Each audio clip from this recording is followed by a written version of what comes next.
नमस्कार दोस्तों, पिछले भाग में हमने संविधान का इतिहास, संविधान सभा और प्रस्तावना को समझा था। आज हम संविधान के सबसे महत्वपूर्ण विषय मौलिक अधिकार के बारे में जानेंगे। यदि संविधान नागरिकों को अधिकार ही न दे तो लोकतंत्र अधूरा रह जाएगा। इसलिए संविधान निर्माताओं ने प्रत्येक भारतीय नागरिकों के लिए कुछ ऐसे अधिकार दिए हैं जिन्हें सरकार भी बिना कानून के आधार पर छीन नहीं सकती है। इन्हें ही हम मौलिक अधिकार कहा जाता है। आइए जानते हैं साफ शब्दों में कि मौलिक अधिकार क्या है। तो मौलिक अधिकार वे अधिकार है जिन्हें प्रत्येक नागरिकों की स्वतंत्रता, सम्मान और समानता की रक्षा करते हैं। इनका उल्लेख संविधान के अनुच्छेद 12 से लेकर अनुच्छेद 35 तक किया गया है। तो आज हम इसी वीडियो में पूरे मौलिक अधिकार को जानेंगे। तो वीडियो को कर दीजिए लाइक, चैनल को कर दीजिए सब्सक्राइब। तो सबसे पहले बात करते हैं अनुच्छेद 12 की। तो राज्य की परिभाषा सबसे पहले संविधान यहाँ बताती है कि राज्य किसे कहा जाता है। यहाँ राज्य का अर्थ केवल राज्य जैसे मध्य प्रदेश, महाराष्ट्र आदि से नहीं है, बल्कि इसमें शामिल होती है केंद्र सरकार, राज्य सरकार, संसद, विधानसभाएं, स्थानीय निकाय, सरकारी संस्था, ये सब मिलके एक राज्य का निर्माण करते हैं। इसमें यदि कोई संस्था नागरिक के अधिकारों का उल्लंघन करती है तो उसके खिलाफ संवैधानिक उपाय अनुबंध है। अनुच्छेद 13 बताता है कि संविधान सर्वोच्च है। यदि संसद या कोई विधानसभा ऐसा कानून बनाती है जो मौलिक अधिकारों के विरुद्ध हो तो न्यायालय उसे असंवैधानिक घोषित कर सकता है। इसमें यह सिद्ध होता है कि संविधान सभी कानूनों से ऊपर होता है। अब जानते हैं पूरा एक एक करके पूरे मौलिक अधिकार। तो पूरे मौलिक अधिकार है वो है छह मौलिक अधिकार, जिसमें पहला मौलिक अधिकार है समानता का अधिकार। तो समानता का अधिकार जो है वह अनुच्छेद 14 से लेकर अनुच्छेद 18 तक इसका उल्लेख किया गया है। यह अधिकार सुनिश्चित करता है कि सभी नागरिकों कानून की दृष्टि में समान है। अब अनुच्छेद 14 क्या कहता है? तो कानून के समक्ष समानता, किसी व्यक्ति के साथ केवल धर्म, जाति, लिंग या जन्म के आधार पर भेदभाव नहीं किया जाएगा।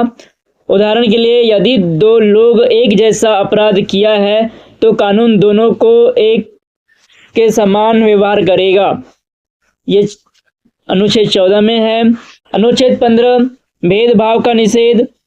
तो राज्य केवल धर्म, जाति, लिंग, जन्मस्थान आदि के आधार पर भेदभाव भी नहीं कर सकता।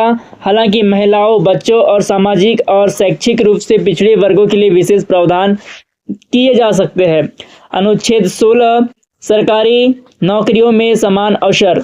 हर योग्य नागरिक को सरकारी नौकरी पाने का समान अवसर मिलना चाहिए। आरक्षण व्यवस्था भी इसी अनुच्छेद के अंतर्गत विशेष प्रावधान के रूप में लागू की जाती है। अनुच्छेद 17 कहता है अस्पृश्यता का अंत।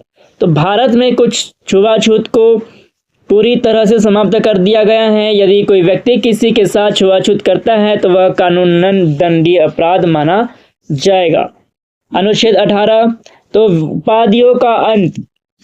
तो सरकार सामान्य नागरिकों को ऐसी उपाधि नहीं दे सकती जो सामाजिक असमानता पैदा करे। हालांकि राष्ट्रीय सम्मान जैसे पद्म श्री पुरस्कार और भारत रत्न सम्मान है, वंशानुगत उपाधियां नहीं है, ये इनके योग्यता से आती है। तो ये रहा पहला मौलिक अधिकार था। अब दूसरा मौलिक अधिकार पढ़ते हैं स्वतंत्रता का अधिकार। तो यह जो अधिकार है स्वतंत्रता का अधिकार, इसका उल्लेख किया गया है अनुच्छेद 19 से लेकर अनुच्छेद 22 तक। तो यह अधिकार लोकतंत्र की आत्मा माना जाता है। परीक्षा में ऐसे सवाल बनते हैं और आते हैं कि लोकतंत्र की आत्मा किस अधिकार को कहा जाता है? तो यह मौलिक अधिकार है दूसरा, स्वतंत्रता का अधिकार। अब जानते हैं 19वां अनुच्छेद क्या कहता है। तो नागरिकों को कई महत्वपूर्ण स्वतंत्रताएं प्राप्त होती है, जैसे अभिव्यक्ति की स्वतंत्रता, शांतिपूर्ण सभा करने की स्वतंत्रता, संगठन बनाने की स्वतंत्रता, पूरे भारत में घूमने की स्वतंत्रता, कहीं भी रहने की स्वतंत्रता, कोई भी वैध व्यवसाय या व्यापार करने की स्वतंत्रता, ये पूर्ण रूप से दी गई है। लेकिन स्वतंत्रताएं पूर्ण नहीं है। राष्ट्रीय सुरक्षा, सार्वजनिक व्यवस्था और नैतिकता जैसे कारणों से उचित प्रतिबंध लगाए जा सकते हैं। अब अनुच्छेद 20 क्या कहता है कि यदि किसी व्यक्ति ने अपराध किया है तो उससे केवल उसी कानून के अनुसार दंड मिलेगा जो अपराध के समय लागू था। एक ही अपराध के लिए किसी व्यक्ति को बार बार दंड नहीं दिया जा सकता। यह भी अधिकार दिया गया है अनुच्छेद 20 में। अनुच्छेद 21 है, यह सबसे महत्वपूर्ण अनुच्छेदों में से एक है। इसमें कहा गया है कि किसी भी व्यक्ति को कानून द्वारा स्थापित प्रक्रिया के बिना उसके जीवन या व्यक्तिगत स्वतंत्रता से वंचित नहीं किया जा सकता। समय के साथ न्यायालयों में इसके शिक्षा, स्वच्छ पर्यावरण, गरिमापूर्ण जीवन और निजता जैसे अधिकारों को भी शामिल किया है। अनुच्छेद 21A तो 6 से 14 वर्ष के सभी बच्चों को निःशुल्क और अनिवार्य शिक्षा का अधिकार प्राप्त है।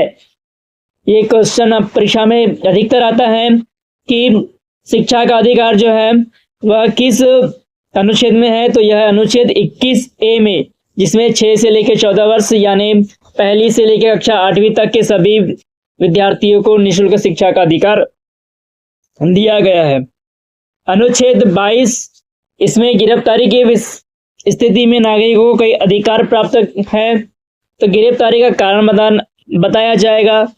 जिसकी भी गिरफ्तारी होगी उसे कारण बताना जरूरी होगा। वकील से मिलने का अधिकार होगा। उन्हें 24 घंटे के भीतर मजिस्ट्रेट के सामने पेश करना होगा। यह भी अधिकार दिया है। अब तीसरा अधिकार है शोषण के विरुद्ध अधिकार। तीसरा जो मौलिक अधिकार है यह शोषण के विरुद्ध अधिकार है। इसमें अनुच्छेद 23 से लेकर अनुच्छेद 24 ये 2 अनुच्छेदों में इसका वर्णन किया है। तो अनुच्छेद 23 है मानव तस्करी, बेगार और जबरन मजदूरी प्रतिबंध है, क्योंकि इनका शोषण नहीं किया जा सकता है। किसी भी व्यक्ति की इच्छा के विरुद्ध काम नहीं कराया जा सकता, यह अनुच्छेद 23 कहता है। अनुच्छेद 24 जो है 14 वर्ष की कम वर्ष की आयु, जैसे जो बच्चे जिनकी जो आयु है 14 वर्ष से कम है, खतरनाक खानों और जोखिम वाले उद्योगों में काम पर नहीं लगाया जा सकता। ये इस अनुच्छेद नंबर 24 में दिया है। चौथा जो मौलिक अधिकार है वह है धर्म की स्वतंत्रता। तो अनुच्छेद 25 से लेकर 28 में इस धर्म की स्वतंत्रता का अधिकार का वर्णन किया गया है। भारत जो है वो एक पंथ निरपेक्ष देश है। प्रत्येक नागरिक को अपने पसंद के अनुसार धर्म मानने, चुनने और उनका पालन करने, उसका प्रसार प्रचार करने का अधिकार दिया गया है। लेकिन यह स्वतंत्रता सार्वजनिक व्यवस्था, स्वास्थ्य और नैतिकता के अधीन है। पांचवा जो मौलिक अधिकार वह है सांस्कृतिक और शैक्षिक अधिकार। तो इसका जो वर्णन है अनुच्छेद 29 और 30 में दिया गया है। तो भारत में अनेक भाषाएं, संस्कृति और परंपराएं है, इसलिए संविधान प्रत्येक समुदाय को अपनी भाषा, संस्कृति और शिक्षा संस्थान की रक्षा करने का अधिकार देता है। अल्पसंख्यक समुदाय अपने शैक्षणिक संस्थान स्थापित और संचालित कर सकते हैं। छठा मौलिक अधिकार संवैधानिक उपचारों का अधिकार है। यह अनुच्छेद नंबर 32 में दिया गया है। इसे संविधान की सबसे शक्तिशाली अधिकारों में से माना गया है। यदि किसी नागरिकों के मौलिक अधिकारों का उल्लंघन होता है तो सीधे उच्चतम न्यायालय या संबंधित उच्च न्यायालय में जा सकता है। डॉक्टर भीमराव अंबेडकर ने अनुच्छेद 32 को संविधान का हृदय और आत्मा कहा है। यह क्वेश्चन भी आ सकता है कि किस अनुच्छेद को हृदय और आत्मा कहा गया है, तो यह कहा गया है अनुच्छेद नंबर 32 को। अब 5 प्रकार की रीट के बारे में जान लेते हैं, वो कौन कौन सी है। तो पहली है हैबियस कॉर्पस, दूसरी जो रीट है वह है मैंडेमस, तीसरी प्रोहिबिशन, चौथी सर्टियोरारी और 5वीं जो रीट है वह है को वारंटो। इन रीटों के माध्यम से न्यायालय नागरिकों के अधिकारों की रक्षा करती है। क्या मौलिक अधिकारों पर प्रतिबंध भी लगाया जा सकता है, तो इसका उत्तर है हाँ। राष्ट्रीय सुरक्षा, सार्वजनिक व्यवस्था, नैतिकता, न्यायालय की अवमानना, मानहानि और अपराध रोकने के कारणों से संविधान उचित प्रतिबंध लगाने की अनुमति देता है। मौलिक अधिकारों के महत्व को जान लेते हैं। यदि सोचिए मौलिक अधिकार ना होता तो क्या होता। तो यदि मौलिक अधिकार नहीं होते तो अभिव्यक्ति की स्वतंत्रता बिल्कुल भी समाप्त हो जाती, समानता का अधिकार समाप्त हो जाता, धार्मिक स्वतंत्रता प्रभावित हो सकती थी। कोई भी धर्म किसी को भी अपने बलपूर्वक धर्म परिवर्तन करा सकते थे। सरकार अपनी शक्तियों का असीमित रूप से उपयोग करती, इसलिए ये अधिकार नागरिकों और लोकतंत्र दोनों की सुरक्षा करते हैं। तो आज हमने अनुच्छेद 12 से लेकर अनुच्छेद 15 तक के मौलिक अधिकारों को सरल भाषा में समझा है। हमने जाना कि समानता, स्वतंत्रता, शोषण के विरुद्ध अधिकार, स्वतंत्र धर्म की स्वतंत्रता, सांस्कृतिक एवं शैक्षिक अधिकार, और जो छठवां अधिकार है वह संवैधानिक उपचारों का अधिकार, क्यों लोकतंत्र की रीढ़ की हड्डी है। तो अगले भाग यानी भाग नंबर 3 में, यह भाग नंबर 2 था, भाग नंबर 3 में हम जानेंगे कि राज्य के नीति निर्देशक तत्व, मौलिक कर्तव्य के बारे में और नागरिकता को विस्तार से समझेंगे। साथ ही उनसे जुड़े हुए कुछ अनुच्छेदों को भी हम उदाहरण सहित समझेंगे। तो इस वीडियो में इतना ही। यदि आपको वीडियो पसंद आई हो तो वीडियो को लाइक कर दीजिए और चैनल को कर दीजिए सब्सक्राइब। ऐसे ही वीडियो आपको पूरा संविधान अनुच्छेद 1 से लेकर अनुच्छेद जितने भी है 395 पूरे के पूरे, और पूरे के पूरे एक संशोधन नंबर 1 से लेकर संशोधन नंबर 106 तक पूरे इस वीडियो में आपको मिलेगी, इस चैनल पे मिल जाएगी। और भी भूगोल, नागरिक, बहुत कुछ इस वीडियो में मिलने वाला है। तो वीडियो को कर दीजिए लाइक और चैनल को कर दीजिए सब्सक्राइब। मिलते हैं नेक्स्ट वीडियो में, तब तक के लिए जय हिंद।